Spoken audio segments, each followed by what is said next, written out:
In this video, we are discussing about the distribution law. According to this law, if the solute A distributed between the two immiscible solvent X and Y, so A is a solute which are distributed. Here we are using the term distribution, not the solubility. So the solute A distribute into the solvent X and Y which are immiscible with each other at a constant temperature. So solute A distribute itself between these two liquids in such a way that the ratio of its concentration in two solvent is constant. You are getting the point. Solute A is distributed or added into the immiscible liquid. For example, phenol and water are immiscible with each other. In that phenol and water mixture, take a one beaker, add the water, add the phenol, 10 ml of water and 10 ml of phenol. After that, we get the two phase or two layer. One layer is of water and second layer is of phenol. Now add some solute like NaCl. So when we are dissolving the NaCl solute into that water and phenol solvent, so that NaCl should be distribute in both layer equally. So this is the simple equational explanation is C1 upon C2 equals to K, where K is a constant which is called as a partition coefficient and denoted by Kd. It is distribution constant. And C1 is the concentration of A in solvent X. It means concentration of NaCl into water, and C2 is the concentration of NaCl into solvent Y. It means into phenol.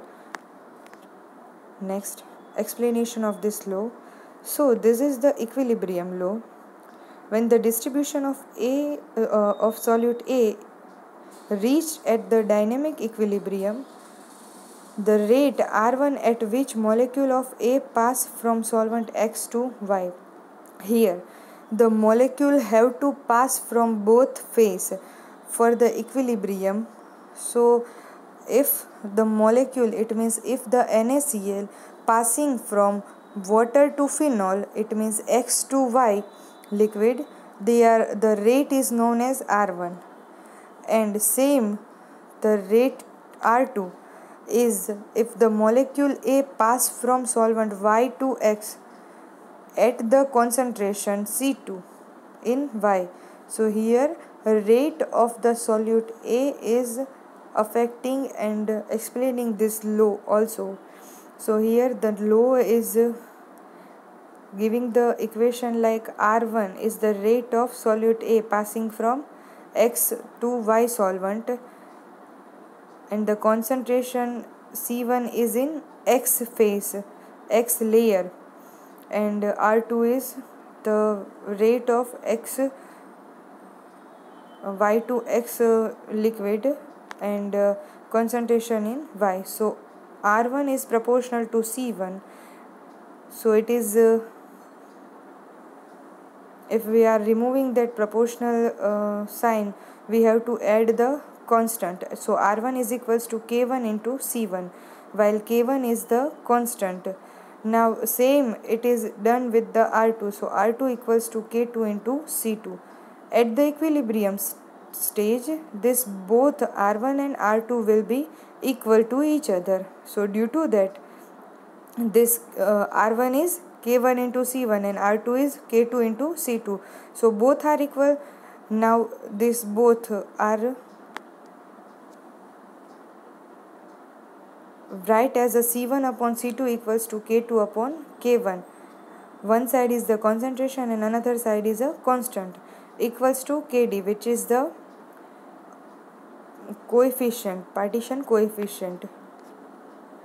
Now deviation from the distribution law. If we are deviating, if there is any complication, so it is attribute that if there is a alteration in mutual solubility of two liquid as result of increasing the concentration. It means if if the two solvent are miscible or they are having mutual solubility, it means if phenol and water dealing with each other and miscible itself, so the concentration of the solute will increase. मतलब કે water અને phenol જે છે એ એકબીજા હારે મિસિબલ નથી, but in સમ કેસની વાત છે કે ધારો કે વોટર અને ફિનોલ એવું નક્કી કરી લે કે ભાઈ આપણે બે એકબીજા હારે મિસિબલ થઈ જઈએ, તો due to that miscibility the concentration of solute will increase. Next is if molecular state of the solute get change in the two solvent, the change in the molecular state include when a solute if the solute change its molecular state in the solvent, it means solute પોતાનું molecular state change કરી નાખે કોઈ પણ સોલ્વન્ટમાં. Like water અને ફિનોલની અંદર આપણે NaCl add કરીએ છીએ, તો NaCl જ તે પોતાનું મોલેક્યુલર સ્ટેટ ચેન્જ કરે તો so this include when a solute undergo the association in one of the solvent. It means solute associated with any one of the solvent. It means if water and phenol are there, now NaCl decide that NaCl associated with the water, one solvent, it means any one, either it is water or either it is phenol. So it is denoted as Kd equals to C1 upon N under root C2. If it is so the N under root C2, it means C1 and C2 are the concentration of solute in the two phase. Kd is the distribution coefficient. N is a order of association. Order of association, it is describing that C2, so concentration in phase 2, it means concentration of solute in phenol. So the solute decide that it wants to associated with layer 2 or solvent 2. If the solute decide to associate with solvent 1, so the N is put above the C1, before the C1, sorry. Now second condition is that when solute undergo the dissociation in one of the solvent, so if the solute want to dissociate any solvent, so this Kd equals to C1 upon C2, 1 minus alpha, and alpha is the degree of dissociation. So જેમ અસોસિએશનની અંદર એનું સોલ્યુટનું formation bonding જે છે એક solvent હારે વધારે હતું, એમ ડિસોસિએશનમાં સોલ્યુટ જે છે એ કોઈ પણ એક સોલ્વન્ટ જોડે ડિસોસિએટ જ થઈ જાય છે totally, and that's why.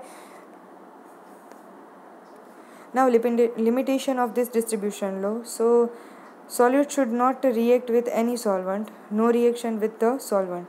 Solute must not undergo any molecular state change in the solvent, so it not go of dissociation and association. Look, this is the deviation. It means the distribution law are not applicable in this kind of condition. So here the solution not go any dissociation or association process. Temperature should be constant throughout the experiment. Concentration of solute is noted after the equilibrium is established, and the solute concentration in both solvent is low, and the low does not hold when concentration are high. So this is the limitation of distribution law. Next is the application of this law. So they are used to separating out the organic substance from the aqueous solution. So for the separation purpose they are used. This is also useful in the metallurgical operation. Desilverization process. Here lead, which is the compound, is separated from the silverization. So the process is known as desilverization. Next is distribution law is useful in the study of the complexation hydrolysis of the salt. This is also useful in determination of the dissociation and association constant.